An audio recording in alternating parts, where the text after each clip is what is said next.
Hello student, welcome back to the channel commerce की दुनिया। साथियों, कॉस्ट अकाउंटिंग के अपने गतिमान टॉपिक मटेरियल इशू से रिलेटेड आज की ये वीडियो होने वाली है। और आज की इस वीडियो में हम जानने वाले हैं फीफो मेथड को।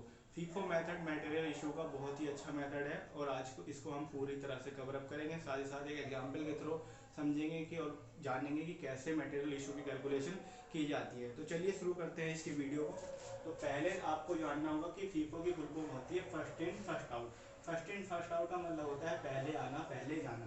किसी भी प्रोडक्शन कंपनी के अंदर जब भी कोई फिनिश प्रोडक्ट होता है, माल तैयार हो जाता है, तो वो कहाँ जाता है? स्टोर में। और स्टोर में आपको हमने पहले ही बताया था कि स्टोर में बिन्स होते हैं, यानी कि अलग अलग मटेरियल को रखने के लिए अलग अलग खाने बनाए जाते हैं। अब एक दिन में कई बार क्वांटिटी जो है माल की तैयार होती है तो वो वहाँ जाती है। साथ ही साथ स्टोर से कई बार जो है माल इशू भी होता है। तो ऐसी स्थिति में हम किस तरह से मटेरियल इशू की कैलकुलेशन करें? तो उसके लिए पहला मेथड है फीफो मेथड। इसमें हम क्या करते हैं, जो माल आपका पहले परचेस किया गया है, पहले बना है, उसको हम पहले सोल्ड आउट करते हैं। यानी कि जो हमने सबसे पहले माल खरीदा है उसको हम पहले इशू करेंगे बेचने के लिए। तो इससे क्या हुआ? फर्स्ट इन फर्स्ट आउट, यानी कि पहले जो माल हमने खरीदा उसको हमने पहले बेचा। इससे क्या होगा? जो माल हमारा क्लोजिंग स्टॉक में होगा, यानी कि जो फाइनल स्टॉक हमारा होगा, वो माल कौन सा होगा? सबसे लास्ट में जो हमने माल खरीदा है वो होगा, और उसकी कॉस्ट हम बड़े आराम से निकाल पाएंगे। तो साथियों, ये इंटरेस्टिंग टॉपिक को हम और इंटरेस्टिंग बनाते हैं और देखते हैं इस एग्जाम्पल के थ्रू। एग्जाम्पल है यहाँ पर 4-5 मटेरियल इशू से रिलेटेड एंट्री दी गई है। From the following information calculate material issue bye FIFO method. 1 जनवरी 2022 को रिसीट हुआ है 500 यूनिट और 10 रुपये एक यूनिट की जो है लागत है। 5 जनवरी 2022 को हमने इशू की है 200 यूनिट। 12 जनवरी 2022 को रिसीट किया है 300 यूनिट 12 रुपये के हिसाब से। 15 जनवरी 2022 को इशू की है 400 यूनिट। 20 जनवरी 2022 को रिसीट की है 600 यूनिट 11 रुपये के हिसाब से। और 22 जनवरी 2008 को इशू की है 500 यूनिट। ठीक है, तो इस तरह से हमें ये स्टोर लेजर आपको दिखाई दे रहा है। स्टोर लेजर का परफॉर्म आप देख सकते हैं।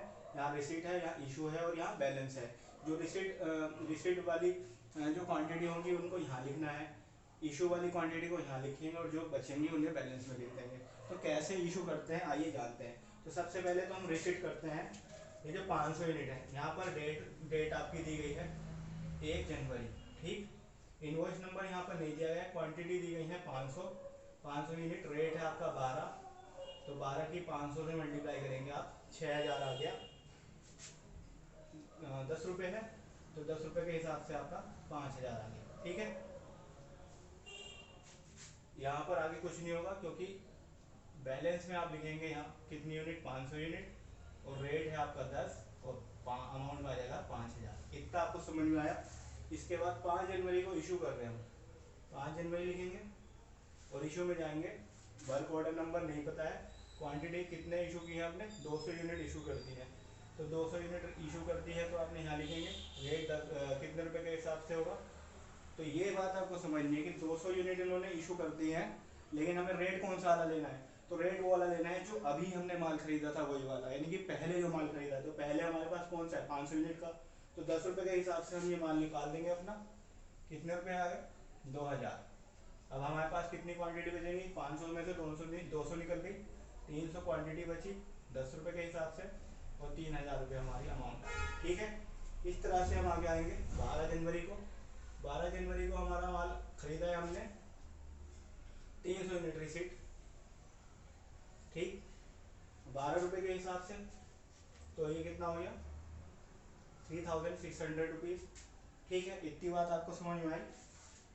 अब आगे हम पढ़ेंगे, इशू में कुछ नहीं लिखेंगे। ठीक है, अब आगे क्या होगा?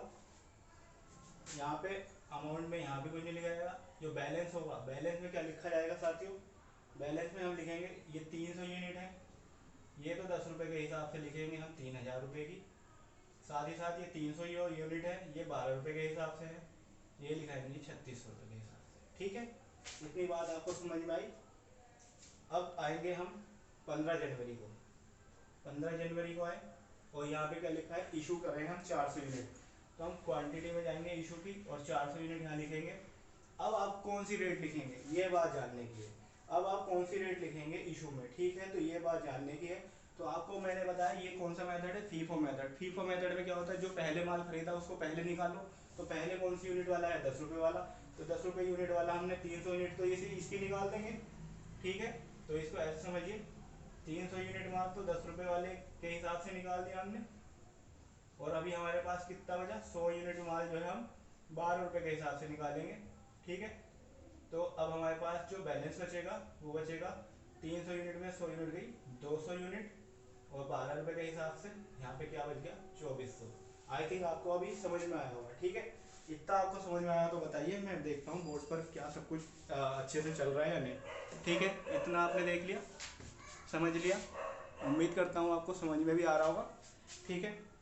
तो आप समझिए इसको, और हम 20 तारीख के चलते हैं। 20 तारीख में क्या हुआ है, रिसीट हुए 600 यूनिट, तो यहाँ 20 तारीख में आएंगे। अब हम 20 जनवरी में रिसीट करेंगे 600 यूनिट।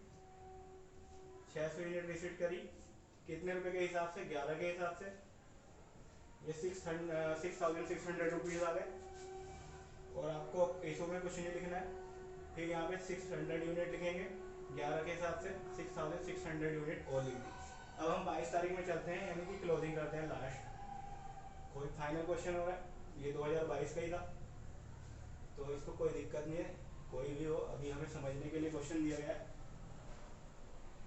तो हमें इशू के लिए ऑर्डर नंबर तो है नहीं, लेकिन 500 यूनिट हम इशू कर रहे हैं। तो 500 यूनिट में सबसे पहले 200 यूनिट तो ये वाली करेंगे हम, जो हमारी पहले है।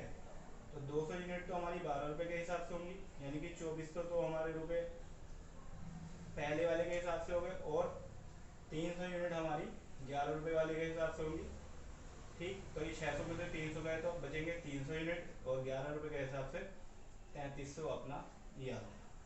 तो आई होप ये आपने देखा कितनी सरल विधि है।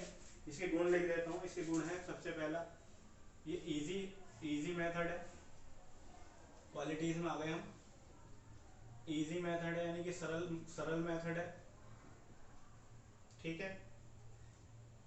और इससे एक्चुअल कॉस्ट निकल के आती है, यानी कि वास्तविक लागत का ज्ञान हो जाता है। एक्चुअल कॉस्ट निकल के आएगी, वास्तविक लागत।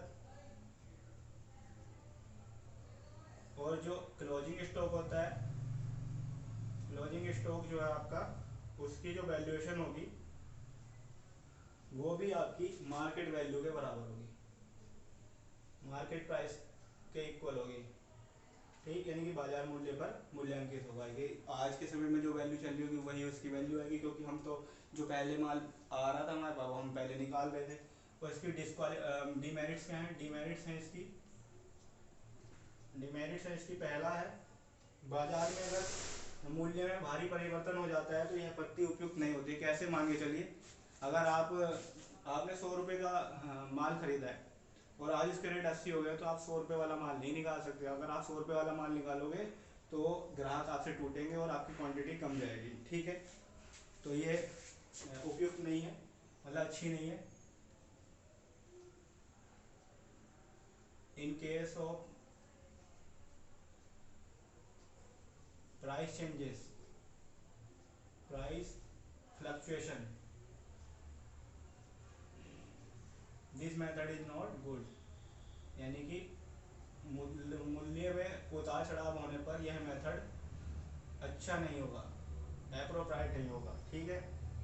और एक बार में निर्गमित सामग्री कुछ मात्रा एक मूल्य और कुछ मात्रा दूसरे मूल्य पर मूल्यांकित होती है, यानी कि एक साथ एक ही मूल्य पर जो है मेथड जो है एक ही मूल्य पर नहीं यूज़ होगा, क्योंकि यहाँ पर अगर आपने ज़्यादा यूनिट ले ली तो कुछ यूनिट तो आपको कम पैसे में मिलेंगी, कुछ यूनिट ज़्यादा पैसे में मिलेंगी। तो प्राइस का फ्लक्चुएशन भी यहाँ पर दिखाई देगा, जिससे ग्राहक आपका असंतुष्ट हो सकता है। Customers dissatisfaction. तो साथियों ये था एक छोटा सा रिव्यू आपके साथ किस चीज़ पर, फीफो मेथड पर। आई होप आपको समझ में आया होगा। अगर आपको ये वीडियो पसंद आई हो, आपको ये टॉपिक समझ में आया हो, तो आप इस वीडियो को लाइक करें, अपने फ्रेंड के साथ शेयर करें। अगर चैनल सब्सक्राइब नहीं किया है तो चैनल जरूर सब्सक्राइब करें। हम मिलेंगे आपसे अगली वीडियो में एक अगले टॉपिक के साथ, तब तक बने रहिएगा कॉमर्स की दुनिया के साथ। Thank you so much.